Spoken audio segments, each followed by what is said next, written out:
People, how are you? I'm Dr. Boyce Watkins from Your Black World and the Black Business School. I'm going to get us set up for a really lively conversation. We really got a lot of good stuff to talk about today. A lot of ground to cover. Actually, so what I'm about to do is I'm about to send out a text notification to those who are on our text list to let them know that we're about to get started. And I want everybody to know, in case you're not on that text list, it's very important that you get on the text notification list because YouTube doesn't always send out notifications, especially for black channels like mine, you know, where we've gotten in trouble with YouTube before for being too black, you know, things like that. We tend to have a tougher time getting the notifications out because they actually do shut down channels and throttle channels that I guess, you know, don't meet whatever little, you know, racial code they may have in place. So just so you guys know, it's important that you get on the text list so we can notify you. The text number, if you want to get on notified, write this down, is all you have to do is type my name, type Boyce, and text that to 31996. Text the word Boyce to 31996, and you'll be on the text list. Text Boyce to 31996. Also, just so you know, in case you don't know, we're also on iTunes now, so that you can get Dr. Boyce TV on iTunes. So you just go to iTunes and just type in Dr. Boyce Watkins, and you'll find me on iTunes. So feel free to check that out. Feel free to hang out with us on multiple platforms. We're trying to do our best to reach the masses. We are part of the new black media. The new black media will grow the most if we get your help. So we're hoping that you believe in us enough to participate, and that's active participation. So that means, you know, support in some way, get on the text list, share with your friends, start the conversations. We appreciate every single one of you who've done that. Now, let me jump into the conversation today. Please hit the thumbs up button if you're on social media, if you're on YouTube or anywhere else. Hit the thumbs up button so other people will see this video. This is really important. This is really important. As you guys know, I've really been following this whole Michael Jackson situation very closely. And I know some people are like, Boyce, why do you keep talking about this? Why don't you, Boyce, you shouldn't be talking about this. This is no. Let me explain. Anything that affects the image of the black man in America is my business. Anything that affects the way the black man is perceived in this country, it affects all of us. And it's not just my business, it's your business too. If you have a black man in your family, if you have any black males in your family, I want you to say, yes, I do. Say amen. Say yes. Do you have a black male in your family? If you have a black male in your family, do you have a black brother? Say yes. If you have a black husband, say yes. If you have a black father, say yes. If you have black friends that are male that you care about, say yes. If you are a black male, say hell yes. All the brothers in the house say hell yes. You know, here's the reason why I'm on this topic. The reason I'm on it is because if I'm not going to be on it, then who the hell will? If we're not talking about it, then who's going to talk about it? You know, I'm not here just to, you know, sure, I can talk about financial stuff, and I do that all day. If you want to learn finances from me, I literally have about 3,000 hours of powerful content that you can go find right now at the Black Business School. So if you want to talk about the stock market and investing and how to start a business, I got that for you. I've been a finance professor 25 years. I can spew out financial literacy topics and information like that. Very easy for me to do. But here's one thing you must understand about me, and this has limited, this has caused me issues. You know, when I was teaching at white universities, I told them flat out, I said, look, I'm here for black people. I'm here to do things to advance my community. I'm not a finance professor who just happens to be black. I am a black man who happens to be a finance professor. So blackness is always first for me. Blackness, everything I do with you, towards you, or for you, is through the lens of blackness. So when something's going on and it affects the black male, believe me, I'm going to be there. And if that's too much for people, if that makes them uncomfortable, then you probably need to go to another channel. You don't need to be here because I'm going to just piss you off. Okay, so let's talk about this. Okay, so here's the so the Michael Jackson thing. Right now you got Michael Jackson, the R. Kelly, all of that. It's falling on the tail of the Bill Cosby. All of these incidents affecting the image of the black male, because now what you're doing is basically what Oprah, Gayle, and CBS and all of them are doing is they're doing pretty much what the Klansmen did when they put out Birth of a Nation. When they put out the movie Birth of a Nation a long time ago, what they were basically doing was they were putting out an image in which their goal was to make a one point. And the point was this. The point was very simple. It was black men are sexual predators. Black men are not to be trusted. Black men are to be feared. Black men, if you want to help the world, you will exterminate black men the same way you exterminate roaches. That was the message of Birth of a Nation. And the way they passed this message on was by basically putting images of black males trying to rape white women, trying to go and do terrible things to people, trying to commit violence against other people, etc. Well, move forward, fast forward to today. Now, white supremacy is more effective because now racism has black faces on it. You got people, racist Klan members in blackface. You got people like Oprah and Gayle who will assist these powerful networks in attacking black men. And this is how, in Dr. Claude Anderson's book, Powernomics, I'm sure I got it around here somewhere. In Powernomics, he talks about earning meritorious manumission, favor from whites. You earn meritorious manumission, favor from whites during slavery by doing one of three things: entertaining whites, protecting whites, or attacking blacks. Now write this down. Somebody type that in. I want you to somebody write these three things down, because these are 3 points. Because I'm about to link this back to Oprah right quick. Oprah and Gayle. And it's going to be a deep point for y'all. If some, maybe it's deep, maybe it's not. I don't know, but I feel good about this point because I feel like it's really going to hammer the issue home. 3 ways you earn meritorious manumission. Somebody type that in. 1, entertaining whites. 2, protecting whites. 3, attacking blacks. Write those 3 things down now, because this is important. Now I want you to think about Oprah and Gayle. What does Oprah do for a living? How did Oprah get $1 billion? She didn't get that money mostly from black people. She got it from white folks. Well, what are the criteria for meritorious manumission? Entertaining whites. No bigger entertainer than Oprah. Oprah's built her whole career on entertainment. That's what she does. That's what she lives. That's her thing. 2, protecting whites. Well, it's not a coincidence that Oprah's doing these Michael Jackson interviews with the victims right now, right when Harvey Weinstein happens to be on trial, right in the middle of the Harvey Weinstein trial. She was best friends with Harvey Weinstein, and everybody in Hollywood knew he was a creepy dude. Everybody knew this. I knew this, and I don't even live in Hollywood. How the hell am I going to know something that Oprah don't know? I knew about Harvey Weinstein 2 or 3 years ago. So Oprah had to know. Oprah knows everybody, right? Who the hell am I? I'm just the guy running his mouth on the internet. I'm not Oprah, right? 3, what's the other area to earn meritorious manumission? Attacking black people. Attacking black people. Well, the white folks at CBS didn't want to go after the R. Kelly thing, so they put Gayle on it. Well, the white folks at HBO don't want to go after Michael Jackson, so they put Oprah on it. So Oprah has $1 billion or 2 billion or 3 billion, 2.5 billion, whatever number she's got, by earning meritorious manumission. She made her money like a slave. She made her money like a slave. So Oprah's a billionaire in 2019. Oprah could have been probably a millionaire in 1685. The same way Oprah's a billionaire today, she could have been a multimillionaire 300 years ago, because there was always room for a mammy who was ready to earn meritorious manumission. And Oprah is the ultimate mammy. That's what she is. She's the big, overweight, dark black woman who reminds them of the lady in the kitchen cooking buttered biscuits on the plantation for the little white babies and breastfeeding them with her titties because she wasn't taking care of her own kids, right? That's what pretty much Oprah does. That's who Oprah is.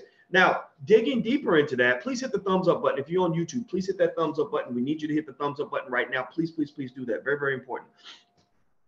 So let me play something for you all right now. This interview, I think, is very interesting. It's very good. It's by this journalist named John Ziegler, who is at Mediaite. Mediaite is a respected journalistic institution. They're very respected by the right and the left. And he comes in and he just gives a perspective that had me saying, wow, man, this is dope. You gotta love white people who are willing to tell the truth. You gotta love it when, and you know, y'all know that like if I'm talking, if I'm saying something, some people gonna listen, some people aren't. They're gonna be, oh, that's just a Negro who likes to complain. Okay, fine. Well, let me just play something that this white man has to say. And I thought it was a fascinating analysis, because what he does is he allows you to understand that you can call out this bullshit without running around trying to say that you know for a fact that Michael Jackson's innocent. You know, that you can call out the BS in the R. Kelly situation without running around trying to defend R. Kelly. Who wants to spend their lives defending R. Kelly? My God, there are better Black people to defend than R. Kelly, and even Michael Jackson for that matter.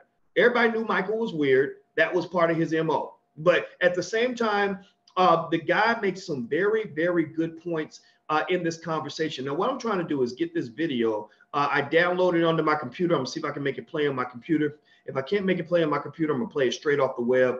But either way, you guys are gonna be able to hear it in 1 second. Let's see what's going on. Okay, it looks like it's coming. There we go. Boom. All right, got this sucker going. While I get this ready, please hit the thumbs up button, the share button, subscribe button. Make sure you subscribe at drboycetv.com. Also, if you want a free e-copy of my book, It Takes a Village to Raise the Bar, go to drboycewatkins.net. That's drboycewatkins.net.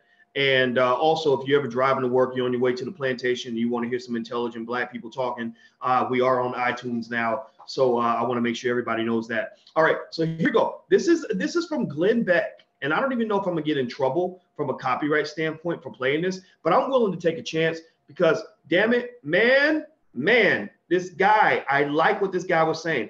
In fact, I'm going to try to, can I speed this? Let me start to speed this up so we don't, it's a little faster. Okay, it won't speed up. You know what? Actually, I'm not going to play. I'm going to play the audio so that I don't get in trouble. Because my damn YouTube channel got shut down for 3 months where I couldn't go live because I played one piece of copyrighted content. It pissed me off. So anyway, let me play this out loud. I'm willing to risk it all for y'all to hear this because I love what this guy was saying. I think he was right on point. So check it out. Is hell.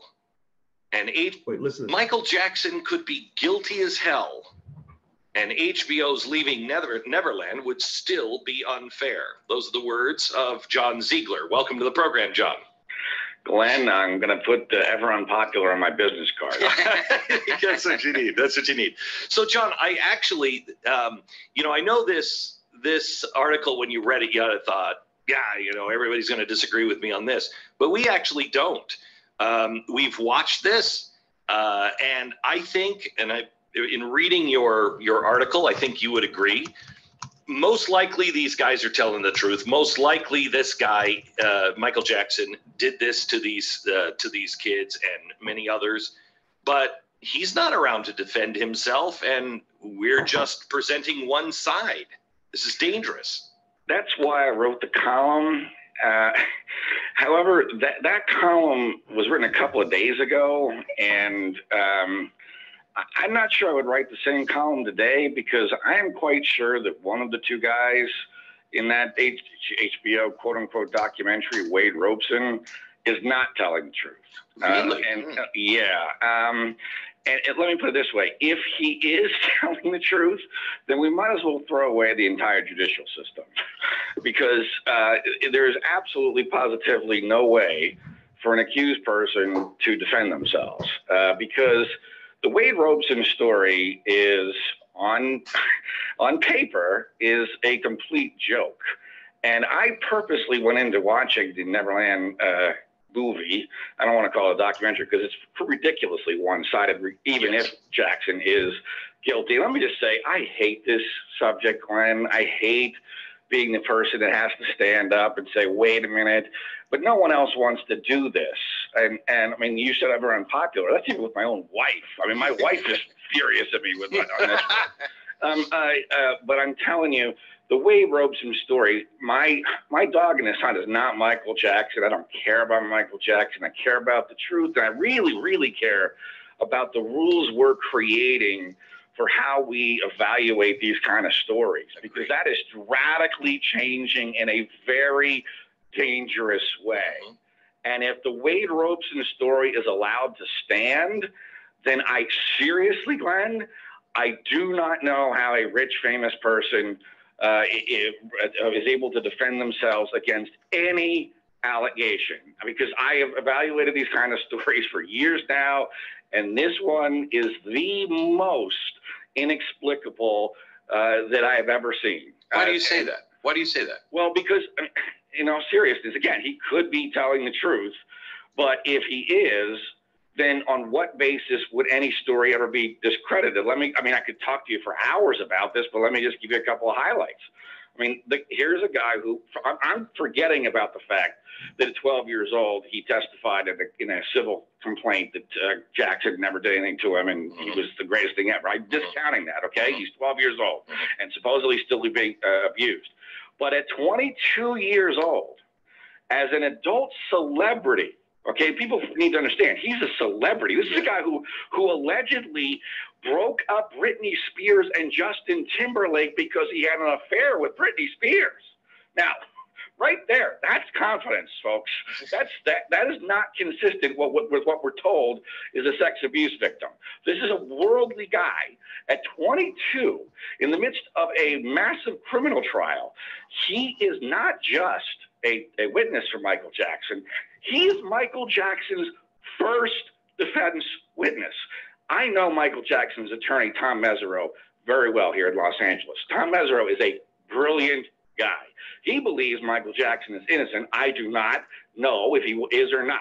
I'm agnostic on that issue. But as far as Wade Robson, there is no way in hell that Tom Mesereau or Michael Jackson, if he's a criminal mastermind, is going to put Wade Robson on the stand first in his criminal trial if he's abused him for 7 years, and that Tom Mesereau, who has interviewed him vigorously, his family vigorously, is going to put him on the stand first.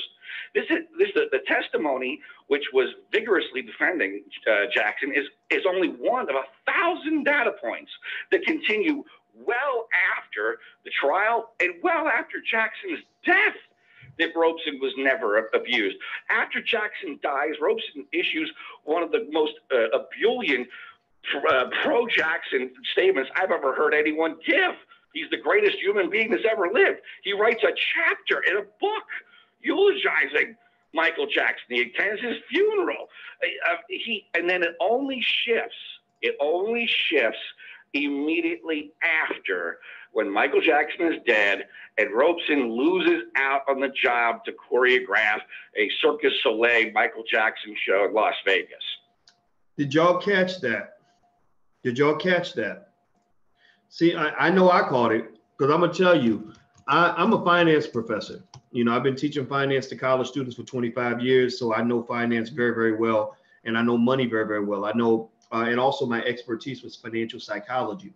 So one of the things I've always believed is that most of the time when you see people suddenly shift their behavior, my first thought is, well, let's follow the money. Let's figure out what's going on. Did something happen financially? Like something went down because your tune changed awfully quick. Well, I had a change of heart. Really? Like, really? So you telling me that what you've been saying for 25 years or whatever, suddenly you just had a change of heart because it just happened out of the blue. And it just happened to occur at a time where you were coming to this person that, that was your abuser, the person that allegedly did these things to you, you were coming to them for more money.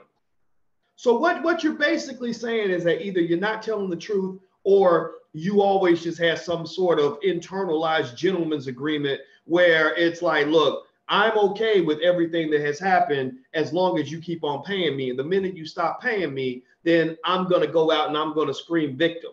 Right? Now, I'm not saying any of that's right at all. Right? I'm not saying any of that's okay. It's like with the R. Kelly thing. Does it make sense for somebody to offer their daughter to R. Kelly in exchange for money or whatever was going on there? I know it wasn't a normal transaction, right? Because normal parents did not take their 17-year-old daughters and push them on stage with R. Kelly in 2015. Maybe in 1995, but not in 2015. Come on now. Come on. Seriously, please y'all need to talk black to me right now because I see Vicky Dillard in here. I love Vicky Dillard. And every time I see Vicky, I always want to say talk black to me because that's like the best phrase I ever heard. But seriously, I need y'all to talk to me and tell me the truth. Right? Tell me your little ears didn't perk up when the parents were like, yeah, we took our 17-year-old daughter to an R. Kelly concert in 2015, and we wanted R. Kelly to be her mentor. Well, that means it's kind of pimp versus pimp, like you're pimping your daughter. Basically, your daughter is, in your mind, apparently she is your money-making hoe, right? You're going to put this girl out there and make you some money for the family, and you didn't get what you came for. So that basically is a transaction between two criminals, at which point it's very difficult for law enforcement to get involved. You see, law enforcement does not have a horse in the game when one crack dealer robs another crack dealer. They like those two drug dealers that are fighting it out over some crack. Let them fight it out. Let them kill each other. Don't try to come to me and tell me that you're an innocent victim because the other crack dealer got the other upper hand on you or didn't pay you for the crack that you were supposed to deliver to him. That we can't do that, right? So with the R. Kelly thing, when you got parents that are doing inexplicable things with their daughters and sending them with this man that is a known predator, it's very difficult for us to look at you as a complete victim. It doesn't mean that we look at R. Kelly as a victim. He ain't no victim. We know he ain't no victim. We know R. Kelly has been R. Kelly for 20-something years, but we also are looking at you kind of cross-eyed and being like, okay, what's going on, bro? You need to tell us the whole truth, right? So the same thing with Michael Jackson. Apparently this guy, Wade Robson, had this long relationship with Jackson where for 2 decades, he's saying he's going out of his way to support and defend Michael Jackson. He's volunteering to be the first witness on the stand to say, Michael Jackson has always treated me well. Michael Jackson never did anything to me. Michael Jackson was always good to me. And when Michael Jackson dies, he writes a eulogy that is glowing language that even his own father didn't write. His own daddy didn't write a eulogy for Michael Jackson that good. He eulogizes him as one of the most meaningful and relevant forces in his entire life. One of the most wonderful people he's ever met. One of the greatest human beings of all time. And then you want to come and flip and turn into a victim because you didn't get your check. You suddenly want to be a victim because you had a financial arrangement going on, which I don't agree with that. But your financial arrangement undermines your credibility later on when you try to come out and say you're a victim. So let me keep going. This is John Ziegler. John Ziegler, he hosts something called Individual One Podcast. He's also with Mediaite.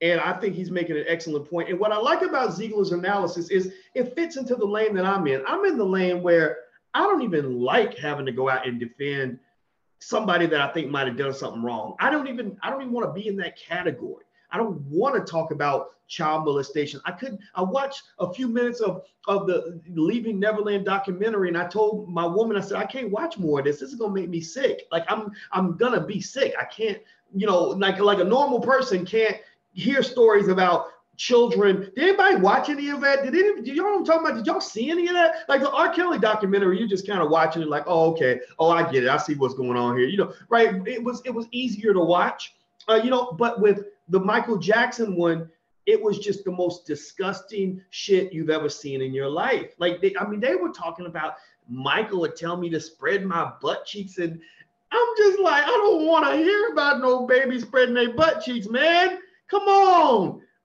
So she finished. She kept watching it because she's a therapist. So she, deals with this type of shit all the time. I said, I got to go. I got to go. You made your point, right? And so anyway, I think that this guy's making a great point in terms of really laying out the nuanced argument here that, again, you don't have to defend. You don't have to run around and say, oh, I know he's innocent, for you to say this is clearly unfair. You could literally, if you were a person in this category, some of y'all, tell me if you're in this category. Some of you can literally come out and say, yeah, I think something might have happened, but this was not right. The way they did this was not right. The way Oprah's covering for Harvey Weinstein and going after Jackson as a distraction is not right. The way Oprah is discrediting and attacking a dead man, that's not right, right? He can't defend himself. Well, that ain't right, right? So I think that that's what people are saying, is that they're saying, yeah, we kind of hear what you're saying. Yeah, we can even entertain conversations like this without getting offended that you would even insinuate, my God, that Michael Jackson would ever do something like that. Who knows?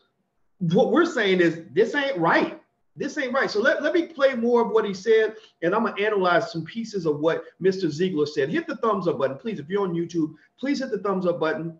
Please subscribe, all that good stuff. Let me play this. Let's keep going. And then he sues for millions of dollars. He first, and then it all. Let me back up to where he explains when Robson's behavior shifted, when the other shoe drops and Robson suddenly goes from Michael Jackson supporter to Michael Jackson victim, right? Listen to this. Robson issues one of the most ebullient pro-Jackson statements I've ever heard anyone give. He's the greatest human being that's ever lived. He writes a chapter in a book eulogizing Michael Jackson. He attends his funeral. And then it only shifts. It only shifts immediately after, when Michael Jackson is dead and Robson loses out on the job to choreograph a Cirque du Soleil Michael Jackson show in Las Vegas. And then he sues for millions of dollars. The first time he ever tells a story to anyone. And in the course of that lawsuit, the discovery shows how he created his story. And, even I, in my column, I don't think I accurately described how that lawsuit got adjudicated. It got adjudicated because of statute of limitations concerns. And that sounds like, there was nothing about the merit. That's not really accurate. What really happened is, it was statute of limitations concern, and then when he tried to figure out a loophole around the statute of limitations, the judge determined that he blatantly perjured himself, as proven by emails, and threw out his entire testimony. Wow.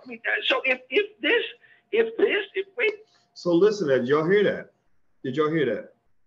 So basically, what he's saying, what this journalist John Ziegler is saying, is that Wade Robson, this is at least 50% of the evidence that Oprah is presenting to the world. This is one of the two individuals that Oprah is interviewing on this HBO documentary.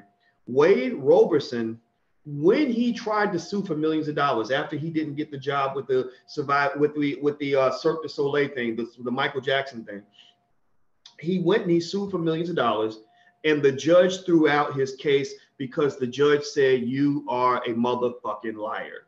The judge said, you lying your ass off. I don't believe you. You have no credibility. You out. So why is Oprah, pay attention now, why is Oprah, this black woman, going and interviewing this guy who has been proven to be nothing more than a liar? I'm gonna tell you, I had a thought this week. I have lots of thoughts. I think about everything. And I was watching this old documentary, or it's on Netflix, and it was all about the life of Quincy Jones. And I didn't know this until I watched the documentary, but did y'all know that Quincy Jones discovered both Michael Jackson and Oprah? That basically he saw Michael Jackson, I think it was around the time he did The Wiz. He met Michael on The Wiz. So it wasn't like he discovered him, but he felt that Michael should break away from the group, go solo. And he felt that Michael could have a great solo career. So Quincy, I believe, did the arrangements for Off the Wall. And then, of course, he did Thriller, which y'all know was one of the greatest albums of all time. It took Michael Jackson into the stratosphere in terms of star quality. So Quincy Jones discovered Michael Jackson, and he also discovered Oprah. When he did the musical arrangements for The Color Purple, Oprah said on her show, Quincy Jones discovered me. Right? So she gave him credit for discovering her, right? So I was thinking about this, and I said, I wonder how Quincy Jones must feel seeing Oprah, one person he discovered, one person he put on the map, attacking Michael Jackson, another person that he put on the map. He didn't discover Michael, but he really blew Michael up. He blew Michael the hell up. Michael wasn't near what he was when he got to working with Quincy Jones. That is a fundamental fact. Quincy Jones was largely responsible for Off the Wall and largely responsible for Thriller. That's why they were on stage together when Michael got all those Grammys. And I just wondered how Quincy Jones must feel about this. But then here's the deeper thing. I don't even know how y'all gonna feel about this, but I'm doing stream of consciousness here and sharing my thoughts. The deeper aspect of it, though, is that Hollywood culture is so deviant, so depraved, so out there that y'all heard the same rumors I've heard about Quincy Jones and things that happened in his life, and Tevin Campbell and all, these proteges and what's going on with that. I'm not insinuating anything one way or the other, but y'all remember that Quincy Jones was also the guy that was out telling people that Richard Pryor was having sex with Marlon Brando, right? I don't know why he was telling that, but these are all his buddies.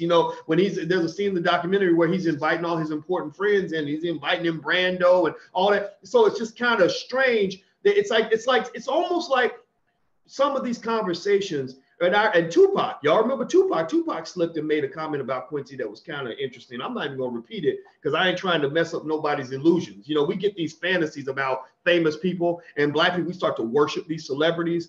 And I think we're worshiping the wrong people. I don't think you should worship people, period.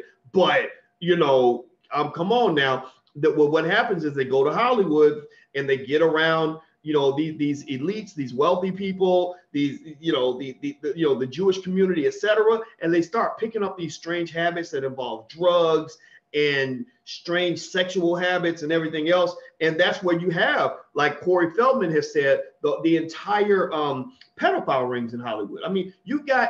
Hollywood is kind of known as a place that's almost like Sodom and Gomorrah compared, to regular people. Like regular people look at Hollywood and they're like, my God, this is a disgusting place. This is crazy. Like, what are they? You got entire organized rings where child actors are being molested by these people, and they have systems to bring children to Hollywood. And they prey on the fact that regular people like you and I, who live in Ohio and New York and Connecticut and Alabama, we fantasize about our children going off to Hollywood. And I'm here to tell you, don't be sending your baby off to LA, at least not without you around that child 150% of the time.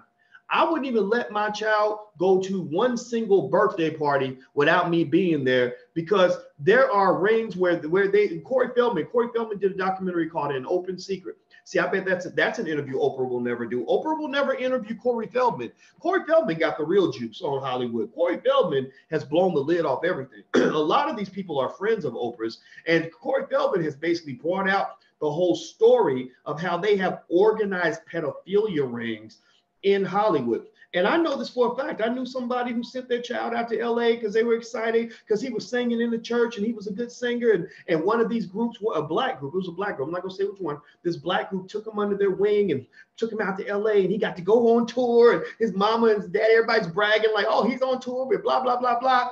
Well, guess what? When he was on tour with them at the age of 15, that's when he got introduced to cocaine. And I don't know about cocaine. I ain't never tried it, but I have heard cocaine is a hell of a drug. And I can tell you 30 years later, he is still addicted to cocaine. He got locked up because he robbed a drugstore to get access to more drugs. So the thing that his mother thought was going to give him a bright future actually is the thing that ruined his life. And again, and I don't even talk about sex. I'm not here to judge people's sexual habits or anything like that, but there's lots of stories about Oprah and her whole interesting sex life. There's stories about, I think LL Cool J wrote in a book about how basically he was putting his penis into everything and everyone, right? And so you can't tell me that, when you're hearing these sorts of stories coming out of Hollywood, that the abuse of children and rape and molestation, all this stuff isn't kind of happening just sort of everywhere. So it's kind of a disgusting place. And what they're trying to do is they're trying to do what politicians do. Politicians, well, you have a whole group of corrupt politicians, and then they'll get mad at one politician, maybe because he's trying to be the honest one in the group. And then they'll isolate him, pull out his dirt and be like, he's the bad one. He's the evil one. He's the one that's engaged in all the corruption, when really all of them are corrupt. All of them are in this stuff. right? So Oprah's trying to basically isolate Michael Jackson, or they're isolating Bill Cosby, and they're saying Bill Cosby is the only one who did this. Bill Cosby is the only one and y'all know for a fact, anybody who's got any sense knows that Cosby wasn't the only one doing all this stuff. If you go back and you look at the trail, you look at the receipts, look at all the people Cosby was best buddies with through the years, from Bill Clinton on down. Right? All the people that he hung out with. You look at Oprah, all the time she's seen in pictures, buddied up and kissing Harvey Weinstein on the cheek. Right? Like you look at even R. Kelly, you look at his history, all the really close buddies he had, from Jay-Z to Michael Jordan and everybody else. You mean to tell me that these people were the only ones that were involved in this kind of behavior when they had many, many buddies who were having sex with the same women, going to the same parties, also hanging out in the Playboy Mansion right next to Bill Cosby and bragging to their friends about it? See, people forget that. I don't know how people act like that never happened. If you really want to understand the entirety of all of this, you need to look at the history. That's why I love Dr. Claude Anderson, because Dr. Claude Anderson helps us understand America and racism and white supremacy by telling us, look at history, look at how we got here, right? So if you want to understand Cosby, Michael Jackson, R. Kelly, Oprah, all these players in this game, go look at history and look at how we got to where we are and the trail of who their friends were all along the way. Do me a favor, please hit the thumbs up button. Make sure you hit the thumbs up button if you're on YouTube. Also, subscribe to drboycetv.com. That's where we go live. We're on iTunes now, so if you want to listen on your way to work or anywhere else, you can listen on iTunes. Last but not least, if you want to check out books, we have lots of great books that you can look at. You can go to drboycebooks.com. I have all my books and Powernomics and all that stuff. And also we have a financial bundle pack with digital downloads that you can download that teach you everything about financial security. For example, I have a lecture on the rules of economic self-defense, another lecture on how to structure your business plan, another lecture on the secrets to financial security, etc. So if you go to drboycebooks.com and search for bundle pack, you'll find it. It's on discount right now, and it's really great stuff. So that's one of the things I do also. So feel free, if you want to be like Oprah in terms of money without all the coonery that comes with it, then I'm pretty good at teaching you that. Okay, so here's what the guy's speaking on. So not Wade Roberson, this journalist is speaking on Michael Jackson. His name is John Ziegler. And what I'm going to do actually before I continue the analysis is I'm going to continue to play the rest of his video so you can kind of hear. It's only about another minute, but I want you all to hear the entirety of what he's saying. What he's saying is that he doesn't believe that Michael Jackson is completely, totally innocent. He's not somebody that he thinks didn't do anything. But he's saying that even if Michael's guilty, even if he's guilty, that this is still patently unfair. So let me play this so you can hear exactly why he's saying that is patently unfair. Here you go. That he blatantly perjured himself, as proven by emails. It got adjudicated because of statute of limitations concerns, and that sounds like, there was nothing about the merit. That's not really accurate. What really happened is it was statute of limitations concern, and then when he tried to figure out a loophole around the statute of limitations, the judge determined that he blatantly perjured himself, as proven by emails, and threw out his entire testimony. Wow. I mean, so if Wade Robson is to be believed and accepted in a documentary with zero pushback, I mean, zero skeptical questioning, zero informing the audience in the first hour of some of these basic facts, then I really, honestly, Glenn, I do not know how anyone years later can possibly defend themselves. And again, I don't care about Michael Jackson, and I hate this subject. But come on, people, this was totally. And when you see interviews with this director, Dan Reed, I have never seen anyone as invested in a storyline without facts than this guy. So, I mean, look, could Wade Robson be telling the truth? I guess so. I guess Jesse Smollett and Christine Ford could too. I mean, because frankly, his story makes Christine Ford and Jesse Smollett look like George Washington and Abraham Lincoln. I mean, that's how bad it is. I mean, it's the worst I've ever seen. Okay, so and by the way, thank you, Dual Victory, for sharing in the comments that we are sharing this under the Copyright Act of 1976, and we do have the right to fair use for editorial purposes and other purposes. And so I'll say that I don't know if they actually pay attention. You know, I don't care. I don't know if the bots on YouTube pay attention to statements like that, but I'll make the statement anyway in hopes that it keeps us from getting in trouble. But I had to lay this out there. So let me break down some of what he said. This journalist from Mediaite has actually gone in and really made a clear statement about the Michael Jackson documentary and why it's unfair. One of the things that he mentioned is Wade Robson. Right? Wade Robson is a person who has changed his story in a major way. He happened to change his story at a time where he couldn't get money anymore. So you know, either he's been a liar all along, or he was a person that was okay with whatever was going on until he wasn't getting paid anymore, in which case his credibility is significantly limited. And Oprah interviews this guy and gives almost no pushback. She gives no pushback in terms of asking the hard questions that a real journalist is supposed to ask about whether or not there was a warped incentive for him to do this.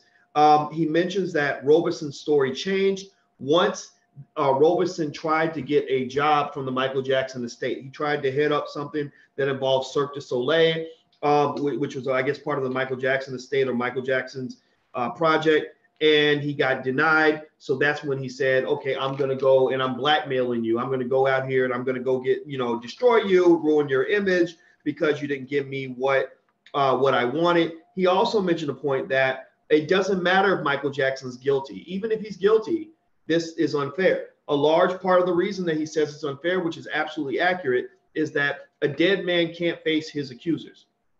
You know, if you really, I mean, Oprah, seriously, Oprah, you know, as nice as you were to him, you know, Michael Jackson, when Michael Jackson died, you were out here saying great things. You're out here saying that he's a wonderful person. You're out here saying, you said nothing about any of this while he was alive. And when he died, you said great things about this man. So why is it that 10 years later, you're doing this thing to cover for your friend Harvey Weinstein? It's ridiculous. A dead man can't defend himself. And again, if we're in the business of attacking dead men, Oprah needs to go look at Elvis Presley. There's a whole lot of slave masters and presidential, you know, presidents from the past that could be looked at in the same way, and you will probably find 10 times more dirt there. So I would say this at the end of the day, Oprah Winfrey, shame on you. Shame on you for what you're doing. What you're doing is ridiculous. It's tacky as hell. Again, if you're going to confront Michael Jackson, confront him when he's alive. Don't confront him as a dead man. It looks ridiculous. The other thing he mentions that I thought was really interesting was he said that if we're going to believe this, if we're just going to, you know, follow this and believe everything they say, then we might as well get rid of the judicial system. You know, what he's saying is, you know, if somebody makes an accusation against somebody and they're rich and famous, then people are just going to believe it because they said it. And what you're hearing right now with the Michael Jackson documentary is a one-sided conversation. It's them on one side of the conversation. You've got these two or three people, at least one of them, who is getting a lot of money out of this. You know, and then you've got a dead person, right? So they're pointing at the dead person and they're saying, he did this. And you're looking at the dead person like, well, did you do that? Well, he's not answering you because he's dead. He can't defend himself. He can't face his accusers. So he's saying that, you know, at what point, in what way on earth could Michael Jackson defend himself? In what way could he even produce any proof that he's innocent, which actually shouldn't even be his job? It's not the job of the accused to provide evidence that they are innocent. It is the job of the accuser to provide evidence that you are guilty. If you cannot provide evidence that the person you're accusing has committed a crime, then you have no leg to stand on. I cannot look out here at Xavier, Renegade Angel, or Janie Boo and say, you touched me on my booty in 2005 and I deserve $3 million because your booty touch traumatized me or whatever. Like, I can't say that without having the ability to prove that. If I can't prove that, then people are going to laugh at me. And so I just think it's really crazy to me that you got these people just slamming out accusations. They're getting on national TV. HBO's airing this to the world, and nobody is giving any pushback whatsoever. I mean, it is absolutely ridiculous. In fact, I was joking with the Queen the other day, and I said, "Isn't this interesting?" I said, "This is such a strange world we live in." I said, "You know, I don't understand. Bill Cosby, this lady got $3 million because he allegedly touched her titty. And she said he could touch both of my titties twice for 1.5 million. She said, and she was even joking. She said they always hang around all these white people. Like, that's the thing that always drove me crazy. I never understood it. Michael Jackson, Bill Cosby, these were icons in the Black community. There are Black people who would give anything for the chance to just meet Michael Jackson once. Michael Jackson goes into a place, there's Black people there, they're bowing to him. You're the greatest. We love you. We love you. Bill Cosby. Oh my God, Mr. Cosby's in the building. Black people were dying to get around these people, and they're spending all their damn time around these mediocre ass, vulturous ass, predatory ass white folks. Part of me wants to say, that's what you get. Part of me wants to say, yeah, I know you're falsely accused, but maybe you are. I don't know. Maybe you're not. But maybe that's what you get. Almost like when OJ got hemmed up, but over that situation with that white woman, Nicole, a lot of Black women were like, that's what you get. Like, that's what you get for messing with them white women. Seriously, like, I never understood that at all. I never understood that at all. Michael Jackson, when I was a kid, I would have loved to hung out with Michael Jackson. Can you imagine? Tell me if you're old enough to remember this. I hope I'm not the oldest person that you've ever met or the oldest person in the room.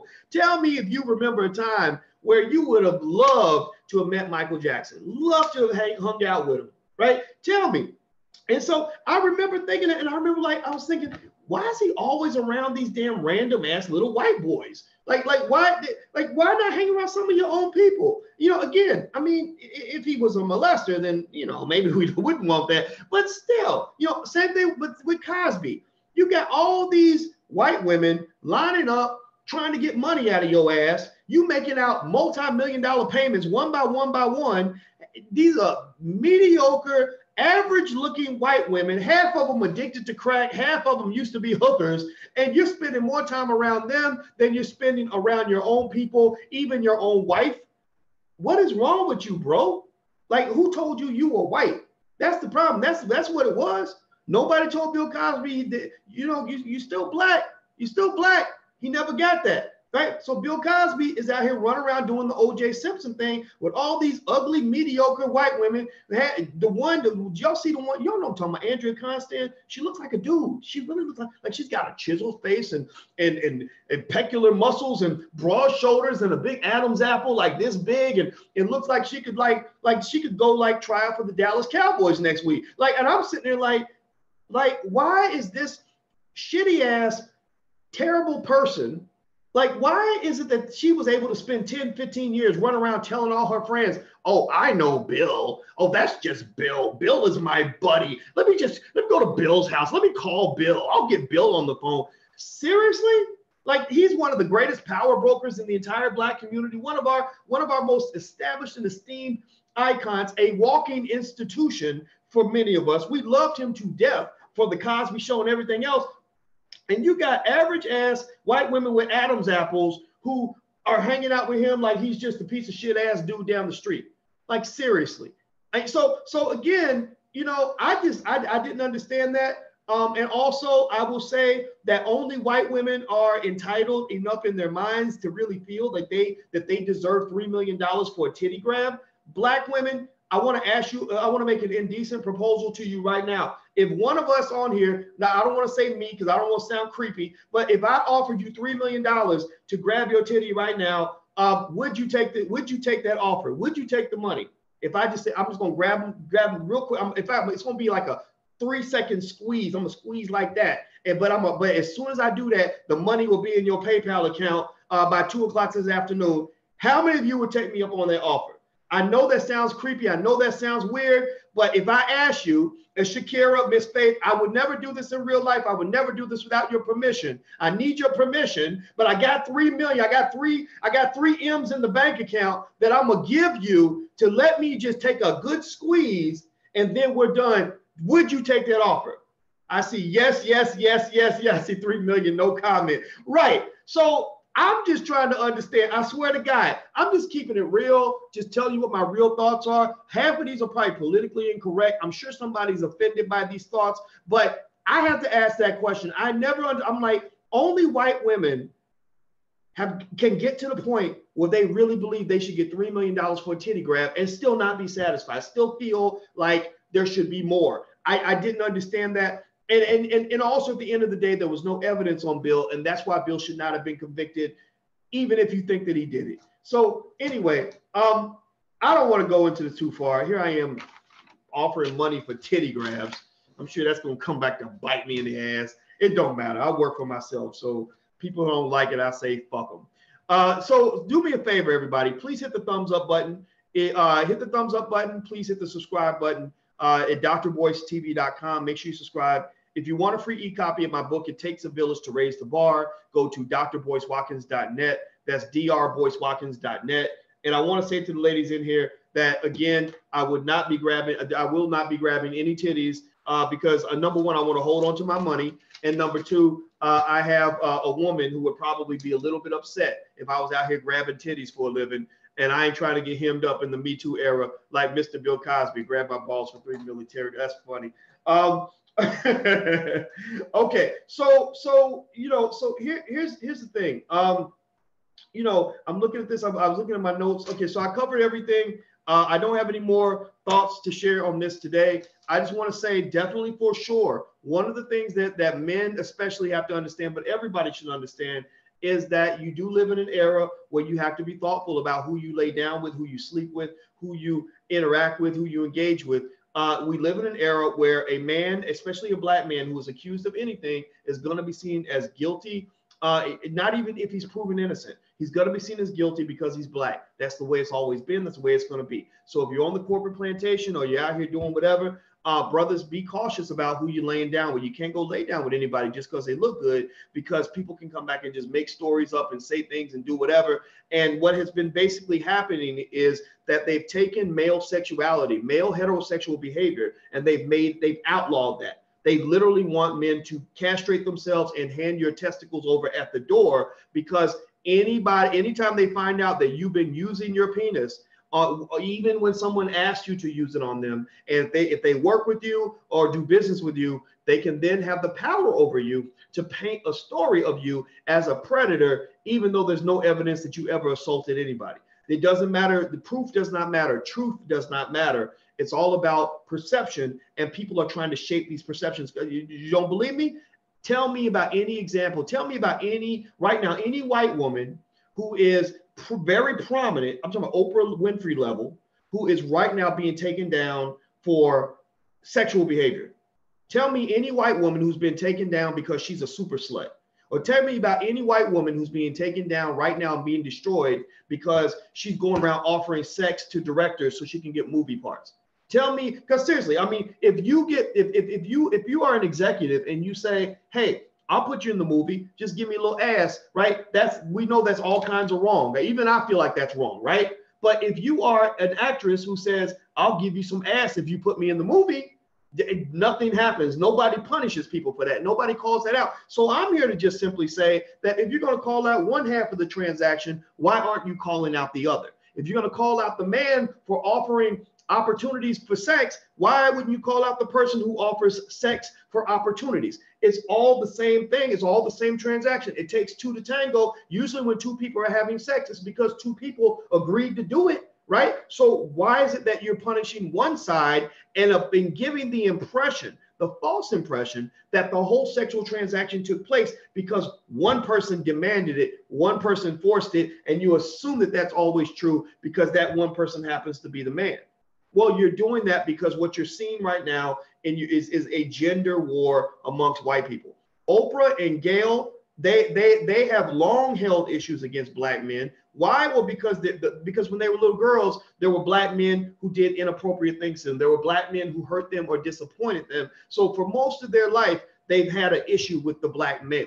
And also, a lot of people believe that Stedman, my relationship with Stedman, a lot of people believe that's a big front. A lot of people have said on multiple occasions that Stedman ain't trying to sleep with Oprah. Oprah ain't sleeping with Stedman. They got their own little thing going on, and that Gayle is more than just a little buddy. Again, I'm not going to say it one way or the other, but we know that this happens a lot, right? So a lot of times when you have this penis envy amongst the LGBT community. You have lesbians that say men are trash, men are garbage, let's destroy men, let's take their power. What you're basically doing, again, is you're just seeing this gender war. In fact, I know a lot of women who have gone to women's empowerment events and women's marches.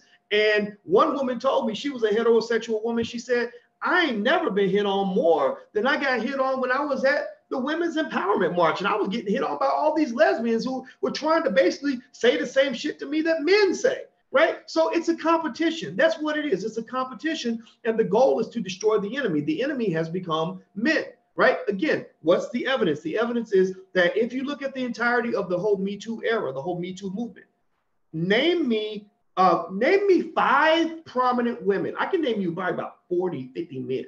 Name me 5 prominent women who have been taken down in the Me Too era. Name me 5. You can't tell me you can't find five horny women. Women are as horny as men, right? I didn't learn that till I was about 30, but I was like, man, women, shoot, when they get their mind on sex, that's all they can think about, right? So you can't tell me that men are the only ones who get horny on the job. Men are not the only ones who offer sex to other people. Men are not the only ones who tell somebody they're attractive in hopes that they can get an opportunity to get some. Women can do it too, right? Women are empowered. Women are capable. Women can do a lot of the most of the things men can do. Men can do most of the things women can do, right? So why is it not the case that women are being brought down by the Me Too era just like men? Because the whole movement was not designed for fairness. The movement was designed to destroy and attack men. Why are Black men on the front lines in terms of who's being taken down first? Well, because Black men are the easiest target. Society already hates them. They're already seen as sexual predators. They're already seen as being these individuals that are filled with toxic masculinity. So the white feminist fantasy, her wet dream, her orgasm comes from destroying a Black man because that's a very easy target for her. And that's exactly who she wants to go after first. So anyway, that's it. I'm going to go. It was great talking to you guys. Hit the thumbs up button. Please hit thumbs up, thumbs up, thumbs up. Don't stop. Please hit the thumbs up button. I need that, please, because we want to push the channel. We want to push the message. If you want to support intelligent Black media, if you want to be a patron, you want to be a part of this, we give you lots of free stuff for joining our coalition of intelligent Black people. You can go find out more at intelligentblackpeople.com. That's intelligentblackpeople.com. If you want educational materials for your family, things that are going to boost and elevate the condition of your family and their thinking, go to drboycebooks.com, drboycebooks.com. Somebody please type this in, drboycebooks.com. We believe in the Black Core of 3. The Black Core of 3 is that Black people should educate our own children, create our own jobs, and support Black business. Why do I believe that Black people should educate our own children? It's because public schools are doing a horrible job. And at best, they can only teach your child how to be white. They can't teach your child how to be an empowered member of the Black community. Why do I believe Black people need to create our own jobs? Well, because most of our oppression comes from the fact that most of us are born and raised to become slaves for white people. We are born and raised and trained to go work for white people. I believe that Black people should be born and raised and trained to work for their community, work for themselves, or work with other Black people at the very least. Again, and thirdly, why should we support Black businesses? Because if we were to simply transfer just 10% of our 1.2 trillion in spending power, flip that over to Black businesses, and also incorporate that money into an investment strategy, you would actually see reparations being paid just by us changing our behavior. We would pay our own reparations, which would come from us taking the money we have and not giving it all away. The greatest way to make money is to stop giving it all away. The first rule of keeping money is to not give it all away. The first rule of getting rich is don't give all your shit away. So stop giving all your shit away. Start supporting your own businesses. That's what's going to make Black people great again. And I say great again because slavery was a blip in our radar screen. We are not reformed slaves. We are simply great people who had a temporary era in which somebody got the upper hand. Eventually, we will regain the upper hand and we will rise again to the prominence that we had in ancient Egypt and everywhere else. So that's what I believe. That's where we're going to go. That's what we're going to do. That's who we are. So take care, everybody. Again, drboycebooks.com. If you want to check any other stuff out, I'm out of here. I hope you guys enjoyed this. It was a lot of fun for me. So I'm going to go take my nap. I'll see y'all later. Bye-bye. Peace.